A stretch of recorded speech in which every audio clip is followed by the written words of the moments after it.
Hello friends, അപ്പം നമ്മുടെ പുതിയൊരു വീഡിയോയിലേക്ക് എല്ലാവർക്കും സ്വാഗതം. ഇപ്പം നമ്മുടെ വീട്ടമ്മമാരെല്ലാം നേരിടുന്ന ഒരു പ്രശ്നമാണ് ഈ ഫ്രീസറിൽ ഇങ്ങനെ ഐസ് കിട്ടി ഇങ്ങനെ നിൽക്കുക. എന്നിട്ട് നമ്മുടെ സാധനങ്ങൾ പോലും വെക്കാൻ സ്ഥലം കാണത്തില്ല ചില സമയത്തെ. അപ്പോൾ ഈ ഫ്രീസറിൽ ഇങ്ങനെ ഐസ് ഒക്കെ ഇരിക്കുന്ന കാണുമ്പോൾ നമുക്ക് ഭ്രാന്താവും. നമ്മൾ എന്തെങ്കിലും ഷാർപ്പായ സാധനമൊക്കെ എടുത്ത് കുത്തി എങ്ങനെയെങ്കിലും ഇളക്കി കളയാമെന്ന് വിചാരിക്കും, അല്ലെങ്കിൽ കുറേ ചൂടുവെള്ളമൊക്കെ കോരി ഒഴിക്കും അല്ലേ.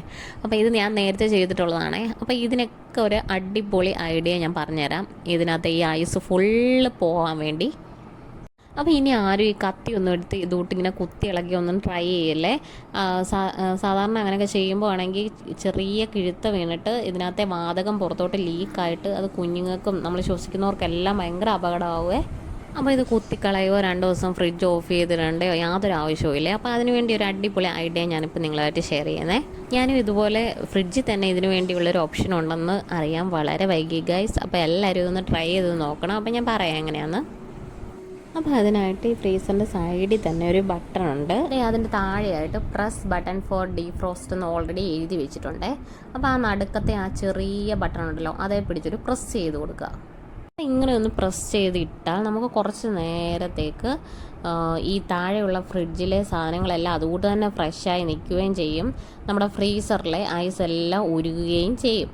എന്നിട്ട് നമ്മളിപ്പോൾ ആ പ്രസ് ചെയ്ത ബട്ടൺ ഓട്ടോമാറ്റിക്കായി തിരിച്ച് വന്ന് നോർമൽ അവസ്ഥയിൽ വന്നിരിക്കുകയും ചെയ്യും. ഇപ്പോൾ നമ്മുടെ ഫ്രിഡ്ജ് വർക്കിംഗ് ആണ്, നമ്മുടെ ഫ്രീസർ മാത്രമാണ് ഓഫായിരിക്കുന്നത് കേട്ടോ. അപ്പോൾ നമ്മുടെ ബീഫ്, ഫിഷ് ഇങ്ങനെയുള്ള സാധനങ്ങളൊക്കെ ഇല്ലാത്തപ്പോഴും ചെയ്യുന്നതായിരിക്കും ഇത് ബെറ്റർ കേട്ടോ. നമ്മളിത് ക്ലീൻ ചെയ്യാൻ വേണ്ടി തിരഞ്ഞെടുക്കുന്ന ആ ഒരു ടൈമും ഇമ്പോർട്ടൻ്റ് ആണല്ലോ. ഉരുകാൻ വേണ്ടി ഒരു 12 hours 24 hours ആണ് എടുക്കുന്നത്.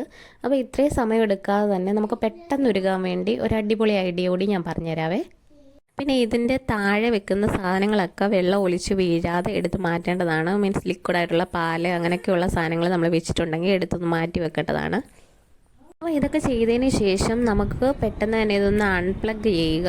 എന്നിട്ട് അൺപ്ലഗ് ചെയ്തതിന് ശേഷം മാത്രം നമ്മുടെ വീട്ടിലുള്ള കുറച്ച് ഉപ്പ് എടുക്കുക. പൊടിയുപ്പ് ഉപയോഗിക്കുന്നതാണ് നല്ലത് കേട്ടോ. പൊടിയുപ്പ് ഇതുകൂട്ട് ചെയ്ത് കൊടുത്താൽ പെട്ടെന്ന് തന്നെ ഐസ് മെൽറ്റ് ആവാൻ സഹായിക്കും. അപ്പോൾ ഇത് ചെയ്തതിന് മുമ്പ് ഈ പ്ലഗ് ഒന്ന് ഊരിയിട്ടിട്ട് വേണം ഫ്രിഡ്ജ് ഫുള്ള് ഓഫ് ആക്കിയതിന് ശേഷം മാത്രം ഈ ഉപ്പൊന്ന് അപ്ലൈ ചെയ്ത് കൊടുക്കുക. എന്നിട്ട് നമുക്ക് ഈ ഉപ്പെടുത്ത് ഈ ഫ്രീസറിൻ്റെ ആ ഐസിൻ്റെ മുകളിൽ ചെറുതായിട്ടൊന്ന് തടയി കൊടുക്കുക. എന്നിട്ട് സൈഡിലും ഒന്ന് തടയി ജസ്റ്റ് ഒന്ന് അപ്ലൈ ചെയ്ത് എല്ലായിടവും ഒന്നാവുന്ന രീതിയിൽ ഒന്ന് അപ്ലൈ ചെയ്ത് കൊടുക്കുക. ഇങ്ങനെ ചെയ്താൽ നമുക്ക് കൂടുതൽ സമയം എടുക്കില്ല. കുറച്ച് സമയത്തിനുള്ളിൽ തന്നെ ഈ ഐസൊക്കെ മെൽറ്റായി നല്ല ഇതായിട്ട് ഉരുകി വരാൻ സാധ്യതയുണ്ട്. ഞാനിത് ഐസിൻ്റെ മുകളിലെല്ലാം ഈ ഉപ്പ് അപ്ലൈ ചെയ്ത് നന്നായി കൊടുത്തിട്ടുണ്ട്. എന്നിട്ട് ഫ്രീസറിൻ്റെ ഡോറൊന്ന് അടച്ച് വെച്ചിട്ട് ഫ്രിഡ്ജ് വീണ്ടും റീസ്റ്റാർട്ട് ചെയ്യുക. അപ്പോൾ ഇതിൽ 2 മണിക്കൂർ കഴിഞ്ഞപ്പം തന്നെ ഫുള്ള് സംഭവങ്ങളെല്ലാം അലിഞ്ഞിട്ടുണ്ട്. അപ്പോൾ ഈ വീഡിയോ ഇഷ്ടപ്പെട്ട എല്ലാവരും ലൈക്ക് ചെയ്യുക, കമൻറ്റ് ചെയ്യുക, സബ്സ്ക്രൈബ് ചെയ്യുക. Thank you all.